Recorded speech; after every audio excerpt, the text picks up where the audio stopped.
Good morning class. तो आज हम शुरू करते हैं फैराडेज लॉ ऑफ इलेक्ट्रोलिसिस। तो इलेक्ट्रोलिसिस क्या होता है? What do you mean by electrolysis?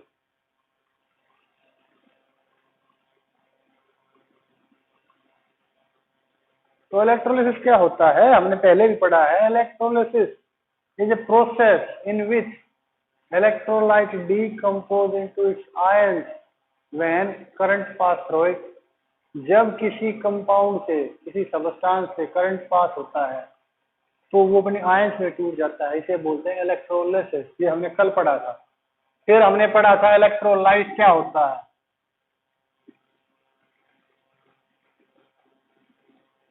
Electrolyte क्या होता है? Electrolyte is that substance which decomposes into its ions when current pass through it। वो पदार्थ जो कि आयंस में टूट जाता है। और ये हमने कल पढ़ा था, दो तरह का होता है, वीक इलेक्ट्रोलाइट,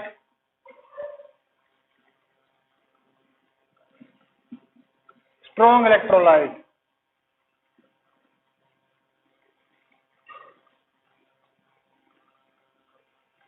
जो कंप्लीटली टूट जाए वो स्ट्रॉन्ग इलेक्ट्रोलाइट, जो कंप्लीटली आयंस में न टूटे वो वीक इलेक्ट्रोलाइट। तो हमने इलेक्ट्रोलाइट व्हीकल डिस्कस कर लिए।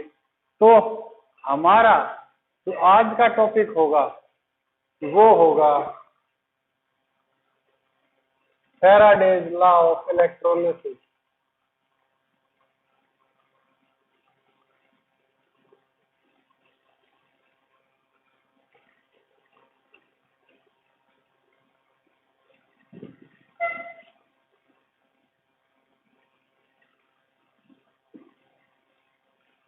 Faraday's laws of electrolysis.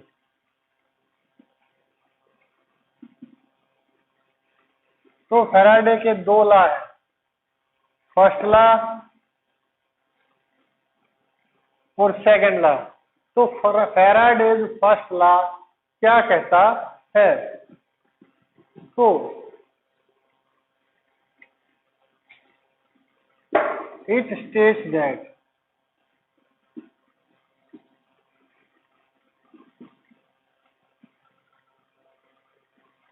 mass deposited or liberated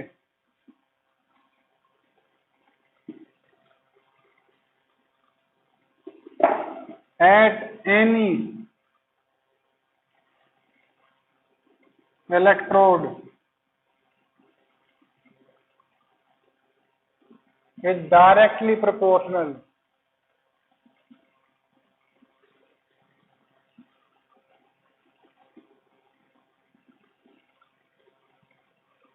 directly proportional to the amount of charge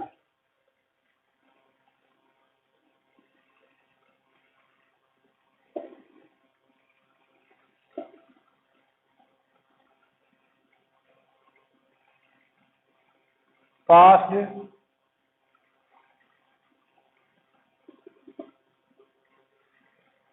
through electrolyte। तो ये क्या कहता है कि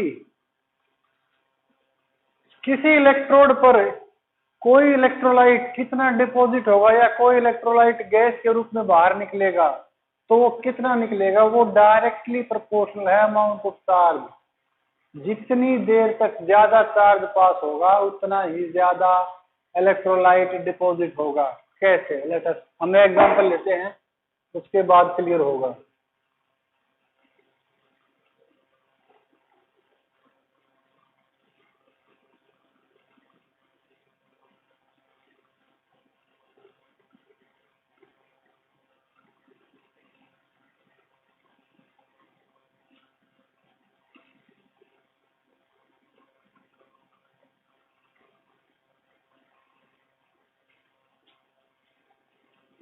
मान लीजिए कोई इलेक्ट्रोलाइटिक सेल है,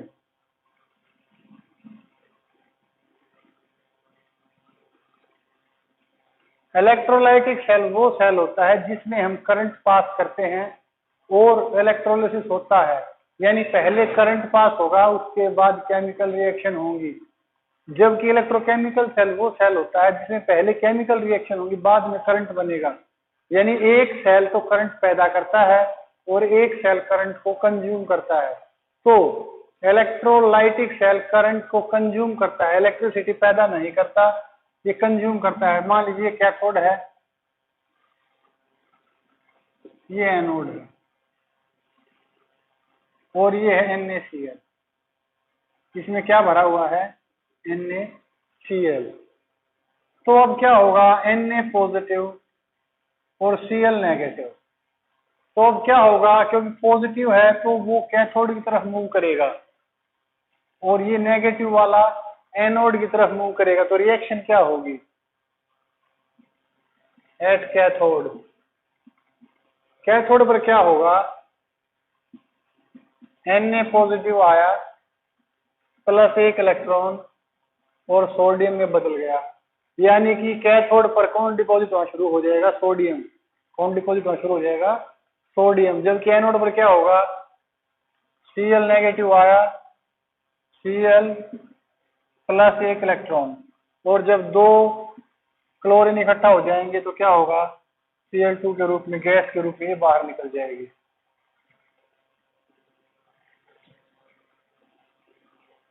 तो ये तो था बेसिक मैकेनिज्म इलेक्ट्रोलिसिस का। जैसे ही करंट पास होगा तो NaCl, Na पॉजिटिव और Cl नेगेटिव में टूट रहा, पहले से डिकम्पोज है, तो पॉजिटिव आयन नेगेटिव इलेक्ट्रोड की तरफ जाएंगे और नेगेटिव आयन से पॉजिटिव इलेक्ट्रोड की तरफ आएंगे।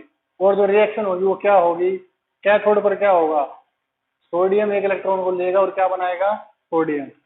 क्लोरीन आयन अपने एक इलेक्ट्रॉन को लूज करेगा और क्या बनाएगा? क्लोरीन का atom, free radical.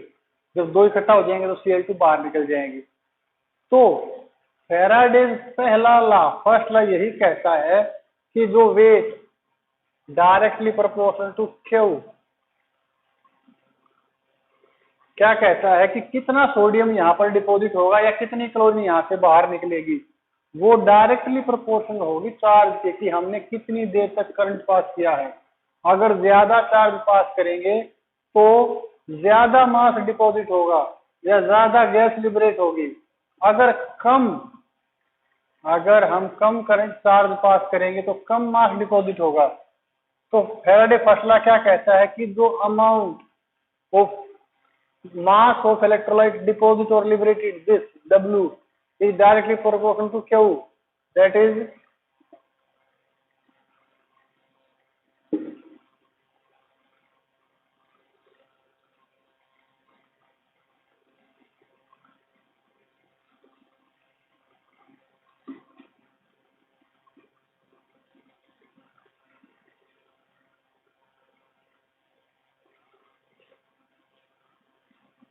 W is equal to ZQ। और Z क्या है? ये है इलेक्ट्रोकेमिकल इक्विवेलेंट।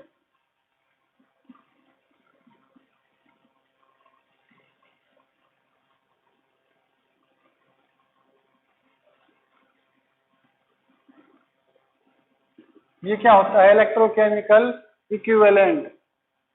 ये प्रोपोर्शनल कांस्टेंट है Z, इसको क्या बोलते हैं? Electrochemical equivalent. और अगर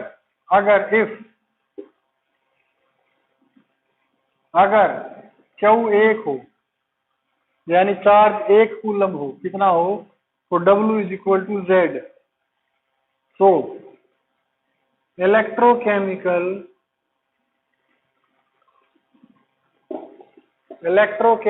equivalent this Z, electrochemical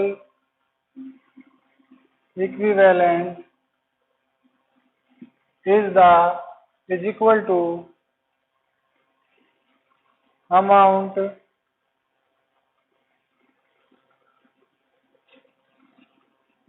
deposited or liberated when 1 coulomb charge is passed throw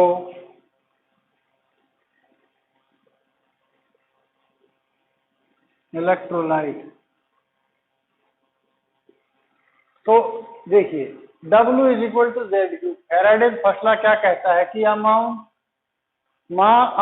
या मास और अमाउंट ऑफ इलेक्ट्रोलाइट डिपॉजिटेड और liberated at any electrode is directly proportional to the charge pass through electrolyte.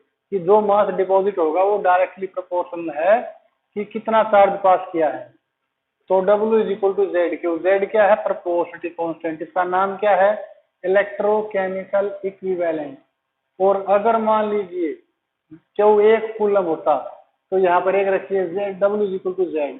तो यहाँ से electrochemical equivalent की definition आएगी, electrochemical equivalent में is equal to the mass deposited when 1 coulomb charge is passed through the electrolyte. तो electrochemical equivalent होता क्या है?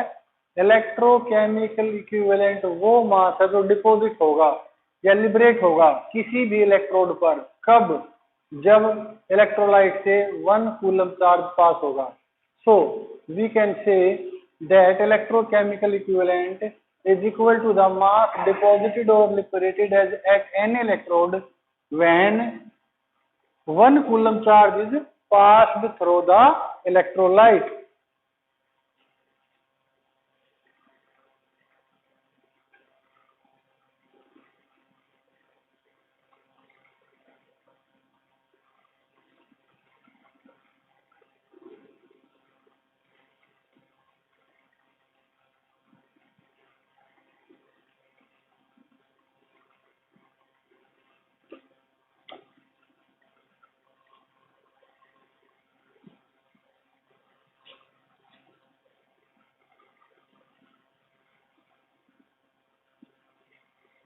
Faraday's second law.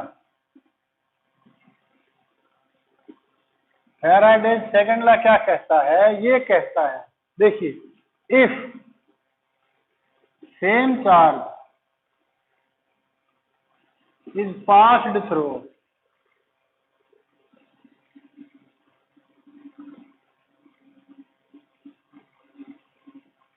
two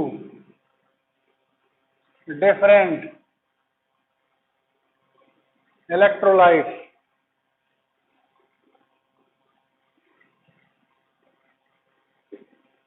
then mass deposit or liberated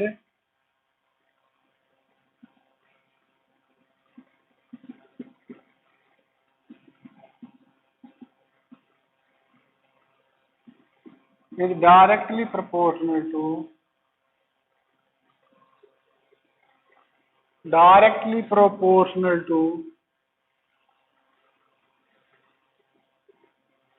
their electrochemical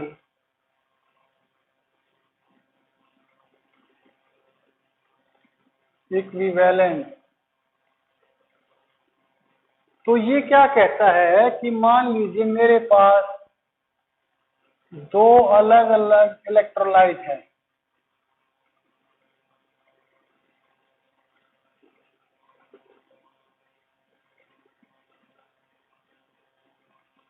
मान लीजिए मेरे पास दो अलग अलग इलेक्ट्रोलाइट है, ये ए और ये बी। तो मैंने ए में से भी क्यू चार्ज पास किया और इसके अंदर से भी क्यू चार्ज पास किया। तो क्योंकि इलेक्ट्रोलाइट दोनों ही अलग अलग है तो अलग अलग मास डिपॉजिट होगा।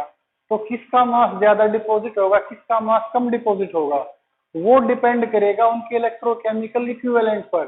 जिसका इलेक्ट्रोकेमिकल इक्विवेलेंट ज्यादा होगा उसका मास ज्यादा डिपॉजिट होगा, जिसका इलेक्ट्रोकेमिकल इक्विवेलेंट कम होगा उसका कम मास डिपॉजिट होगा। तो ये बात यही बोल रहा है कि WA जो मास डिपॉजिट होगा वो डायरेक्टली प्रोपोर्शनल होगा ZA, और जो WB होगा वो डायरेक्टली प्रोपोर्शनल होगा B के, इफ Q इज सेम। ये कहता है कि दो अलग अलग इलेक्ट्रोलाइट हैं, दो क्या है? डिफरेंट इलेक्ट्रोलाइट हैं, और दोनों डिफरेंट इलेक्ट्रोलाइट के अंदर से सेम अमाउंट ऑफ चार्ज पास किया। मान लीजिए क्यू कूलम चार्ज पास किया, तो इसमें जो मास डिपॉजिट होगा और जो इसमें जो मास डिपॉजिट होगा वो डायरेक्टली प्रोपोर्शनल होगा इन दोनों के इलेक्ट्रोकेमिकल इक्विवेलेंट के। तो ये था हमारा आज का टॉपिक। कल हम डिस्कस करेंगे नर्नेस्ट इक्वेशन। Thank you.